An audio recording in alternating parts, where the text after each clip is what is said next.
दरअसल हर बोली का अलग सौंदर्य होता है। वो एक हरियाणा के आदमी का मुकदमा चल रहा था, तो भाई ने अपना वकील नहीं किया, बोले अपनी वकालत खुद ही करूंगा। अब बोला जज साहब हमारे बीच में झगड़ा हो गया कसूता। अब जज की कुछ समझ में नहीं आया, बोले भाई तुम क्या कह रहे हो, मेरी समझ में नहीं आ रहा, तुम अपने लिए कोई वकील कर लो।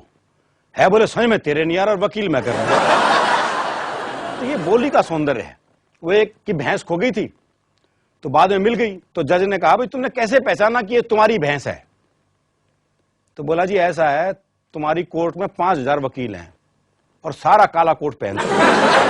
मैं अपने वकील को भी तो पहचान लेता हूं। कोर्ट के किस्से भी हरियाणा में लाजवाब हो। एक हरियाणा की महिला का तलाक का मुकदमा चल रहा था, तो महिला जज थी, तो महिला जज ने कोशिश की कि दोनों में सुलह हो जाए। तो उसने कहा रामकली तू ये बता कि तू अपने पति के साथ रहना क्यों नहीं चाहती? तो रामकली छूटते ही बोली तू रह के देख ले एक दिन साथ में। दरअसल क्या है कि जी हरियाणा में वही आदमी काम कर सकता है जो हरियाणा का ही हो। अब जैसे डॉक्टर है, बाहर का कोई डॉक्टर आके वहां प्रैक्टिस कर ही नहीं सकता, क्योंकि मरीज बीमारी ऐसी बताता है। बोले डॉक्टर साहब कालजे में कुछ धुआं सा उठा है। अब समझ ले डॉक्टर क्या बीमारी है भाई। तो मेरा भाई डॉक्टर है जी, उसके पास एक मरीज आया, तो उसे एक दिन छोड़ के एक दिन बुखार आ रहा था।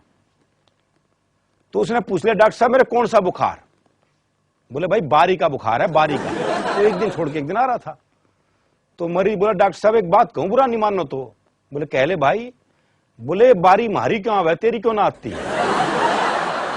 वो एक जज का ट्रांसफर हो गया हरियाणा में, तो उसी दिन संपत्ति का मुकदमा चल रहा था।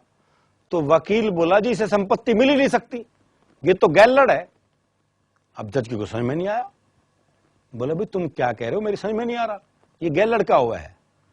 तो वकील बोला भाई समझा तो दूं अगर बुरा नहीं मानने तो। बोला भाई समझाना तो पड़ेगा, मैं केस आगे कैसे सुनूंगा? तो वकील बोला देख तेरा बाप मर जा। ये वकील जज से बात कर रहा है जी। बोला देख तेरा बाप मर जा। जज बोला अच्छा। अब बोल तेरी मां मेरे बाप के साथ आ जा, और पाँच छह तू आ जा तो तू गैलड़ होगा।